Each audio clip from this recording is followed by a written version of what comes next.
child and adult food program.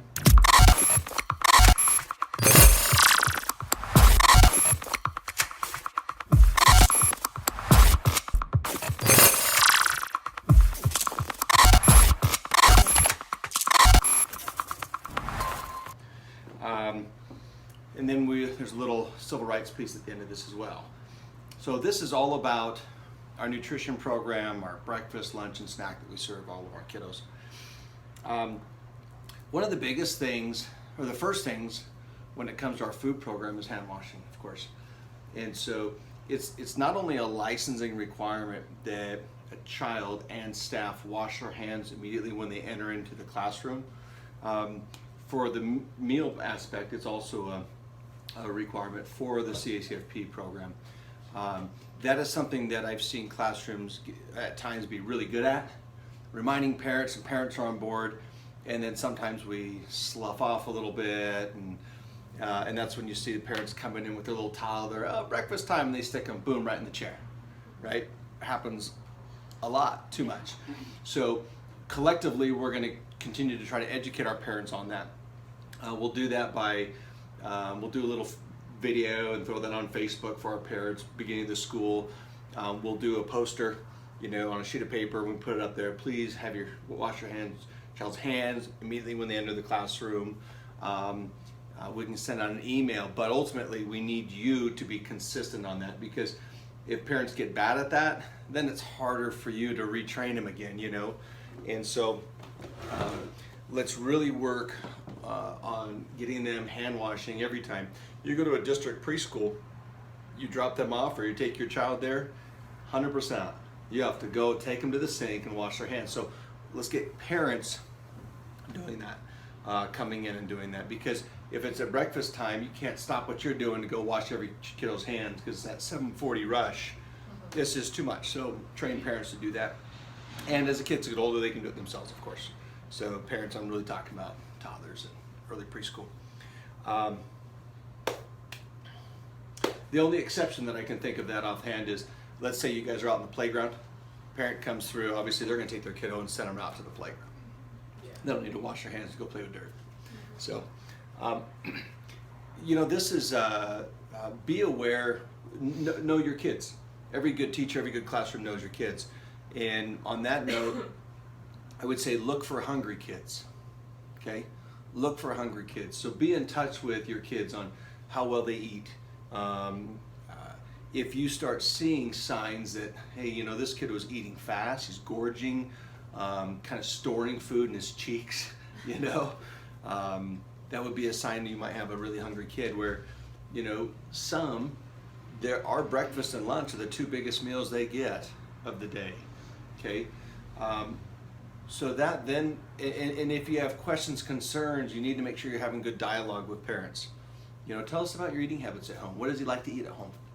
Start very non-invasive. What's some of his favorite foods?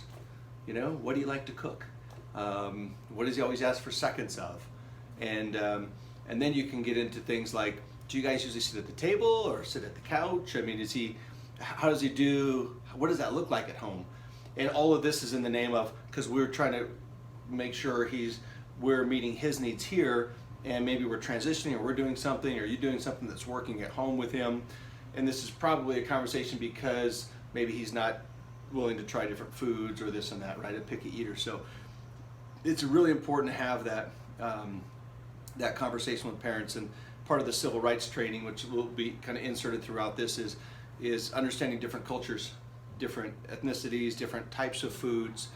So if we learn what they eat, what they're accustomed to, maybe we can somehow introduce some of that here, so this becomes a safe place for eating as well. So let's talk right about seconds and no thank you bites.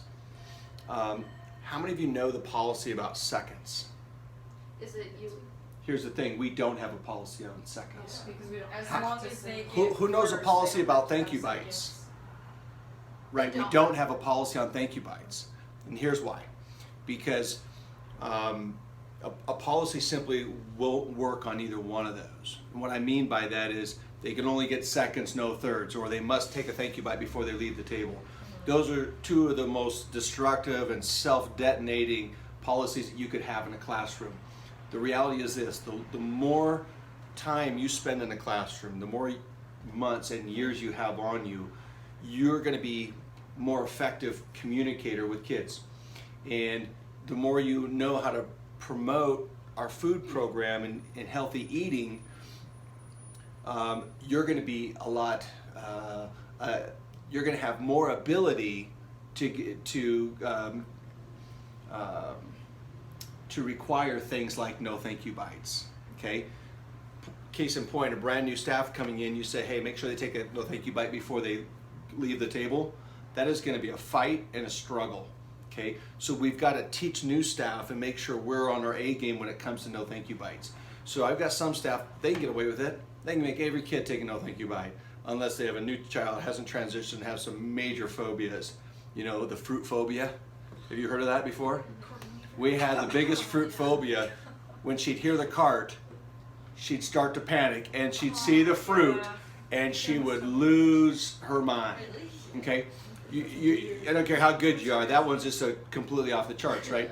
But so here's the thing when it comes to, let's start at seconds first. Get rid of all the food that comes in your classroom. If you have hungry kids, feed them, okay? Unless we have a special concern about a child, with obesity, we'll have the pediatrician, a doctor will be involved. If that's not the case, or a parent has expressed a concern about them overeating, then get rid of all your food. All right, so if you have 15 kids and you get 20 corn dogs, that's easy to use as an example.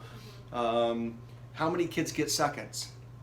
The ones that are hungry. The ones that are hungry is the best answer, not 5, right? Because if you have 7 kids, you're like, oh, 5 corn dogs, sorry, don't have enough for everyone. We don't ever want to hear that, because all of you can multiply, and this you just have to divide, right? 5 goes into 7, and you just cut them up in thirds, quarters, whatever. I don't care if you have 1 left and you got 4 kids asking for it. Cut them in 4s and give them all a little bit. Okay? Don't ever send food back that's going to get thrown in the trash that could be consumed by a child and giving them that much more energy and nutrition and so forth. This year, October 1st, the USDA, is that right? Is that right? No, not USDA. That's Drug Administration, the food. Well, that's Department of Agriculture, USDA. Anyway, CACFP, the food program is overhauling it again, and so every day we have to have whole grain product in there, and they've redefined whole grain. Okay, we just got over 100 loaves of Sara Lee bread at $3.50 a loaf, donated for free. Yeah, that's what I'm talking about. Yeah. And we have, like, potentially, if we can keep this partnership, like, we won't ever pay for bread again. Wow, that's awesome. Yeah. So this is stuff that was cold off the shelves at Sam's Club, and this stuff doesn't expire for a week. You can throw it in the freezer; it's good for 6 months. So way cool. So you have to have a whole grain every day. It could come at breakfast, it could come at lunch, it could come at snack. There's no more sweet desserts. There's no more sweet crackers. So vanilla wafers, gone. Cookies, gone. Okay? Because it all comes down to sugar content, no more than 3 grams per serving. So all of this stuff is what I met with, and we're working with Cola and Rose on, and all of our infant staff. There's about a 20-minute video. We'll send the link, so I want you to watch that so you're in tune with the infant program. There's 2 new meal record sheets for infants now, 0 to 5 and 6 to 12. Oh, okay. Well, Instead of that's nice. 3, right? There was 3 before. So, okay, back to seconds. So seconds, thirds, fourths. Okay, you're probably not going to get to thirds and fourths, but on a rare occasion. What about like a policy like you have to finish your whole plate before you get seconds? That's a terrible policy, okay? But a terrible procedure would be, well, if I eat all my fruit, then I get more fruit, right? So that's not the deal. So what we want to do is have a healthy, encouraging, good experience with our food program and encouraging them. That's why we need to be at the table for one. But when it comes to seconds, we want them to eat as much as you know you can get them to eat before they do seconds. That's the basic general rule of thumb. So encouraging them to do that. Encourage them to do no thank you bites. That's where you start, okay? Dawn had a great example. What she does early in the school year is she'll do some food, like large group fruit experiences, okay? And she'll go, okay, now let's pretend that this is something gross, right? I want everybody to take a no thank you bite. And they're like, oh, yeah, I'll do that. They eat it, they're like, oh, that's so good. Yeah, but what if you thought it was gross? Isn't it a good, aren't you glad you took a no thank you bite? Got it? And so it's kind of grooming them early on those no thank you bites when it's non-threatening, when it's something good and fun. So those are all good examples. But to tell a kiddo, you've got to take a no thank you bite of everything on your plate before you can be excused. You're setting yourself up to fail, unless you're really good, right? If you've laid the foundation for that kind of policy, then you can probably get away with it. But brand new gal coming in, no way, she's toast. That kid's just gonna, Are we not allowed to have that kind of policy though? Are we what? Even if we're good at it, are we not allowed to have that kind of policy? Here's the thing, we can have a policy that says you got to take a no thank you bite before you get down. Yeah. But that can't be the policy because that's not fair. You can't use punishment or reward with food. You never want to do that. So it would be punishing them with food by saying you can't leave that table until you eat, right? That'd be negative reinforcement or a punishment. So we don't want to do that. But a child that's just being kind of a turd, right? Just being, but because he wants the fruit, so he doesn't want to touch this, but he's capable of eating it, and you've learned this kiddo, say, I'm going to have you take a couple bites of that before we do seconds of this. That's fine. Yeah, but can't just have a hard set policy on that. Okay? And again, we talk about licensing requirements. We know we have to be at the table. That's licensing. And again, when you're at the table, now you can talk about food and talk about things you like and things you don't like and things you tried and all that kind of stuff. And not only from the safety, especially as they're younger, but encouraging as they're older. So we can't use food as like a science product or something. Like if we were gonna do that like as a tasting. As a food experience, you bet. You bet. We could just ask for us, hey, can we get, I don't know. Yeah, broccoli some apples or and broccoli some or this and that. oranges and some stuff You like got that. it. And then they're gonna, you get all these little things, and they say you can.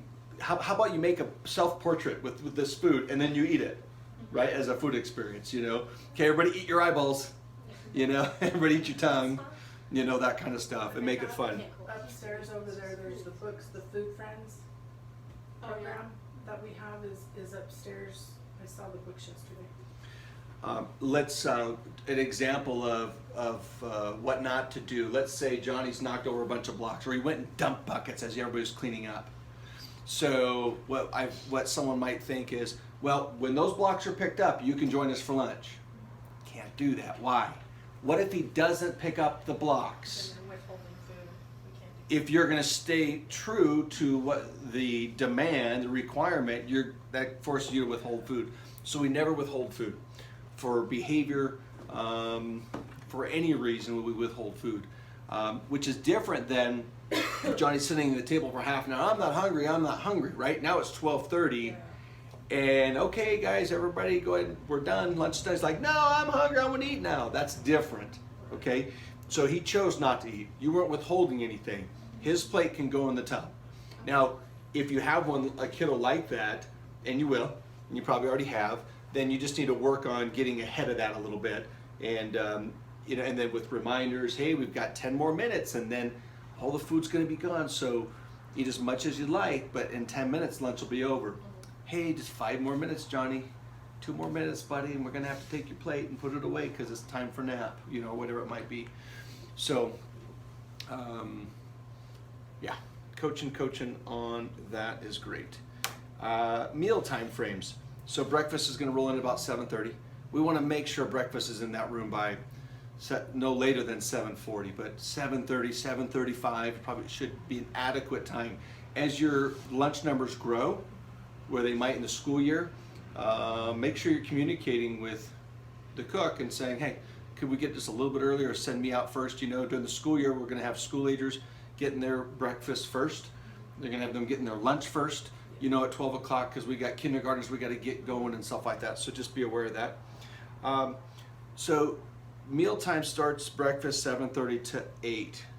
Why not? What's the big deal with 8:05? Why can't we just let it slide? Because you have to close it at some point. Okay, so if you think about it, I mean, we've got about 1,400 different meals consumed by kids each month. So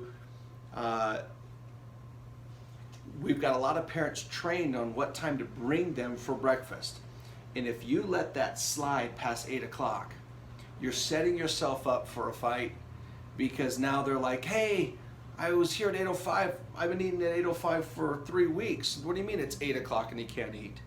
You don't want to do that. So 8 o'clock, we need that cart rolling out. We want to train them to get here by 7:50 if they're trying to push it. So if they're 5 minutes late, they still get breakfast. Okay, so communicate with parents on that so that your child doesn't miss out. And if you have difficulty beyond that, or they're really just keep pushing it, then let me know and I'll get involved. You know, I mean, if they're showing up at 7:58, you know, I'd say, hey, I would try to get here 10 minutes early if you can, you know. But I mean, if they're consistent, that's fine. I'm not concerned about the fractions of seconds. You know what I'm saying? But the fractions of seconds do matter, and I'll tell you why. So I wish I had one with me, but we have ROMs in the classroom, right? You know what a ROM is? So it's a record of meals served. Those are all the check marks you put down. Oh, okay. That's what we call them. So our meal sheets, right? Yeah. We want to make sure we're doing that meal sheet at 7:58, right? When you know you've got all your kids fed, okay? And so there's two different policies. There's a center policy and a food program policy. And let me explain both. So the center policy is I want you to go ahead and check mark everybody that is there in the room. We use that not only to verify how many kids we feed breakfast, but we use that as a physical head count. If it's a school ager that dropped in on a day we weren't scheduled, and we're like, wait a second, he didn't get checked in, but here he is on the food roster, or we're not sure if he was here or not, and I look at that food roster, that's that physical touch their head. So I know that he was here. So we do use that, especially in the school year, which is more significant because there's kids coming and going throughout the day. So it's really important we do that. Share that responsibility with your teacher, with your co-teachers. So that can't be your responsibility all the time, because you take a day off and she's going to forget that, because you're always want to do it. So make sure you hand that around. So if we pop in at 8:30 to double check that meal roll call sheet, if you will, and breakfast hasn't been done, I usually get, oh, I was just about ready to get to do that. Well, 7:58, do it then, because you don't want to be crossing people on there that have been here for an extra 30 minutes and not eating breakfast, okay? Now the food program says, their policy is this: a child must be sitting and food must be offered in front of them. I could change the center policy. Every child must sit for a 5 count, put food in front of them, count to 5, child can get up, food goes in the trash. And then we'd have the same check marks. I don't feel like demanding that of a child and throwing the food in the trash, but I could. I'd be way unhealthy, and we'd never do that. So here's the thing: the way we claim the amount of kids is based on ProCare, on when they're signed in. Okay, we don't monthly sit there and check it, total up all your excess. We'll do that when we do a review to make sure we're right on track. But we have such a good track record of not over claiming meals. I've got like a $400 leeway. So if I claim $400 over what I should have, they're like, you're good. 500, okay, we need to dig a little bit, and we might do some auditing and look at past months or whatever. But here's the thing: if a parent gets in the parking lot at 7:55, they're probably going to go to the classroom, not the office, right? Mm-hmm. They drop the kid in there at 7:58, and they're like, hey, he had a rough night, but he's feeling better today, or grandma's going to be here, and you're checking on the folders, and they're looking at the paperwork, and they come to the office at 8:07, clock them in. We're not going to claim that child for breakfast. Got it? How many kids come at 7:55 in your room? You get them. Yeah. You know, the rush hour is 7:40, but And so we're not going to get claiming that kiddo. We are going to claim the kid that got there at 6:55 is like, oh, I already ate breakfast, and refuses to come to the table. See how it washes itself out? And so I know that there's that wash, and there's other kids we just don't claim because they have special dietary needs. We can claim certain meals, but we don't. So in the end, it comes out really good, and it saves probably 100 man hours over the year on doing it that way. That's why our attendance sheets, when we pass them out to you, are so important. The older the classroom, the trickier they are, especially at school year, they're coming and going, right? But you really got to look at who came, who's coming later, and so forth. So make sure you're doing that. Obviously, Todd's at 11, everybody else lunch at noon, and afternoon snack at 3, and 4 for school agers. Which brings me to milk. How long can milk be out of the fridge and still be in the safe zone? For how long? Is it an hour? 30 Longer? minutes? Oh. Longer? Hour and a half? 2 hours. 2 hours. So 2 hours, and that's collectively. So Rose, the cook takes it out of the refrigerator at City Market. Takes you 20 minutes to get in the fridge here. That's 20 minutes. Okay. Now 2 hours at one time frame, it's gonna get hot, right? But we're talking about collectively. So 20 minutes on the shopping run, and then it comes out for breakfast at 7:30. Gets back in the fridge at 8. So it's sitting. At 8:10. Okay. Now we're up to 1 hour. Comes back at lunch and at noon, and or 11:45. Sits there till 12:45. We're at 2 hours. Okay, that's why when it comes out of that fridge, we open that one. We make sure we get through that one first and consume it. If you go to the fridge, maybe she has plenty of space, so she's got 3 half gallons or 3/3 gallons. Grab all 3 if you only need a gallon. Use all of those. Don't reach behind it. Okay, it's just a matter of the faster when we open it, sooner we get through it, we're good. In doing that, we don't have to write a date on it because we have our policy,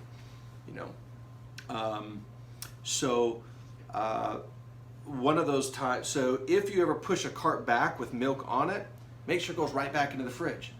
Or if you have your own fridge in your classroom, make sure when snack's done or breakfast or lunch or whatever's done, that goes right back into the fridge. All fridges have thermostats cannot get above 40 degrees. Okay, and so we have a thermometer where you can jump it in there and test that too, as well as temping that. Your fridge temp should be safely between 32 and 38 degrees, something like that. 35 would be about perfect. Afternoon snack for school agers. Milk comes out at 2:45, hits the table, snack. Okay, that milk's got to go back in that fridge at 3:20 when snack's over, and not on that table till school agers get here at 4 o'clock. They're done at 4:20, right? Because that's an hour and a half right there. If that came out at lunch for an hour, we're way over that safe zone. Okay. Make sure we're cleaning up breakfast, lunch, and snack immediately after the meal. So we do snack, we're like, oh, we're going right outside. Hey, we'll get that when all the kids are out, or we'll come back and get that later. Don't do that. Get it right away.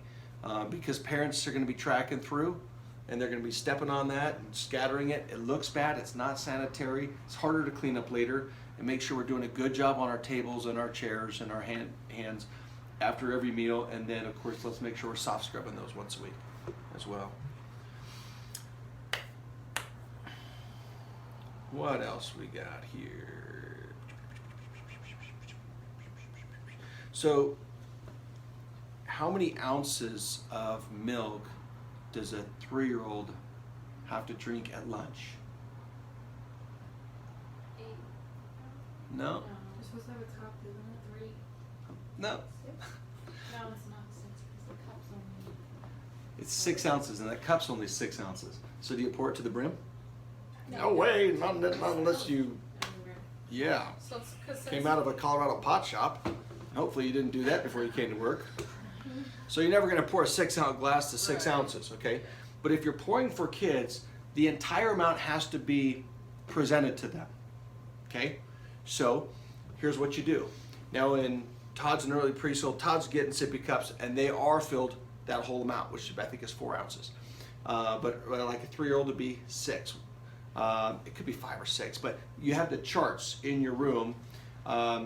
So in early preschool, we're going to pour the glasses and hand them out. You're going to do about half full, okay? That gallon of milk that you poured from, put the lid back on it, set it on the table. It is available. All they have to do is point, technically they could grab it, unscrew it, and pour it themselves if they wanted to, right? It all has to be on the table. That's the key. Okay, so for and for the other, 700 meals over a 2-year period that they're not here watching, you could put it on the cart. But when they're coming in for a review, put it on the table. That makes them happy. It's a little silly to me, but silly games you play when you work with government dollars. The fact is, though, is we want to make sure that we're giving them that amount, okay, making it available. In preschool, pre-K, school-age programs, you're filling the pitchers half full, and then they're passing them to the left. And we teach them that at the very beginning of the school year because, in a month, man, it's like a machine. It's really easy. So you're going to work hard at the beginning of the year to get them all in these good habits. That's passing the milk, that's stacking the cups, stacking the plates, not just slamming it in there. Don't turn your head and be like, so loud, drives me crazy. No, stop. Show them how to do that. Do a circle time on how to stack your plates in the tub and how to stack your cups. These are the things we're doing at the very beginning of the school year over the first couple of weeks. Okay. I was talking back to components, milk. So in your case, you're pouring the pitchers half full. Put the gallon of milk on the table. Okay, on the review day. Right. On the other time, it can live on the cart as long as you never let those pitchers go dry. Okay. If I'm ever helping you with lunch and we have pitchers on the table, that's one thing I'm just constantly refilling them, so they know there is milk available. Right. It's like a never-ending supply of milk. I just keep them going. They get almost to the bottom, fill them back up half full. That way they know that they can have as much as they want. Okay, so yeah, really good on that. But so for the components, you'll notice we've been able to have protein, meat, for breakfast now. So that was one of the new things that came out a while back. You don't have to worry about all the components and requirements, but know that Rose and we are working hard to make sure we're complying with all that. So for example, snack in the afternoon, don't change it up. Whatever's on the menu is what you serve, okay? And the cook's job to make sure there's enough for you on the cart ready to go, or in the fridge accessible, and the menu's on the fridge so you can always look and go, okay, yep, that's what it is. And I know you might not like broccoli, and you're like, but if I see carrots, I'm grabbing carrots instead. Don't do that, okay? We have to make sure what we consume is what's on the menu, is what we bought, the month we bought it. So it's really important we stay consistent with that menu. The amount of serving sizes is important. So because we're pre-portioning and plating the food for them, we got to make sure that if it's a 6-year-old that they got 3/4 cup of fruit, if that's what it is. I don't have them all memorized, right? And so the ladles that we're using, they're an 1/8, they're a 1/4, they're a 1/3 cup, they're 1/2 cup. So be aware of that. Some preschools will actually use a measuring cup, and they'll get a 1/2 cup of green beans. Those are a little bit harder to wash, I think, but we kind of like the other ones. So be aware of how much your kiddos should get, and if you're not sure, ask. Work with Rose, the cook, figure it out. And so if they're supposed to get a 1/2 cup of fruit, make sure you're giving them all of that, right? When you come around for seconds, to avoid cross-contamination, we drop, right? So let's say you like some more mashed potatoes and here's their plate. You scoop the mashed potatoes and you drop it onto their plate. You can't tap. Why? Because they've been licking their plate, and then when you tap, you're taking their germs and you put it back in the mashed potatoes, and then you're putting it on somebody else's plate. So make sure you drop. If you have helpers, they can help with everything but utensils. I don't believe utensils. I think that's more of a quality thing because they're going to grab the tongs and stuff like that, which are going directly into mouths. Sure, they're going to touch the plates and they're going to touch the cups and that kind of stuff, but I would stick to utensils for staff to put out.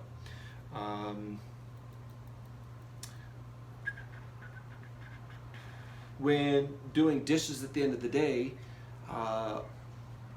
run them, set the racks on the towels, which are on the counters, And if possible, let those dry. Leave them and walk away. Let somebody else put them away, because it gives them more chance to dry. They're designed, most of them, where you stack them, that they'll still drain, but that doesn't always happen. It doesn't always happen great. And then you get film, you get smell, maybe a chance of bacteria. So if you have enough racks and room, let them dry on the counters and let the next person, stack those up. And in the afternoon, snack them and put them back on the carts instead of in the cupboard. I think we've got that under control now.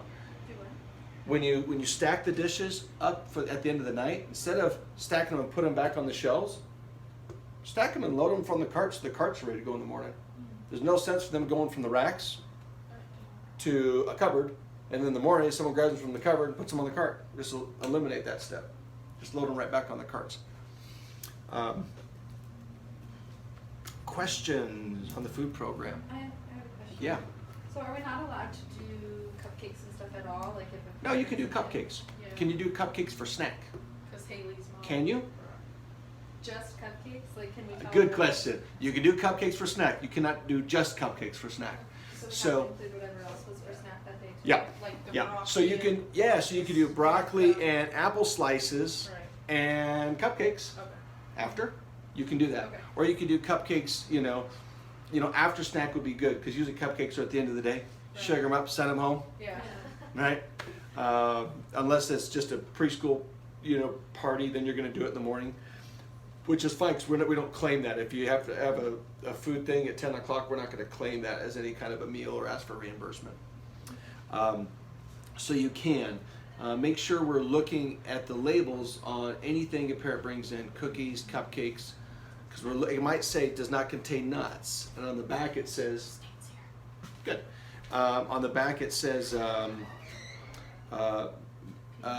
made in a factory where nuts are present. So make sure you flip them over, okay? The components of, we used to be able to do for lunch, we could do 2 fruits or 2 vegetables. They've split them. So we can do 2 vegetables for lunch as 2 different components. We cannot do 2 fruits anymore.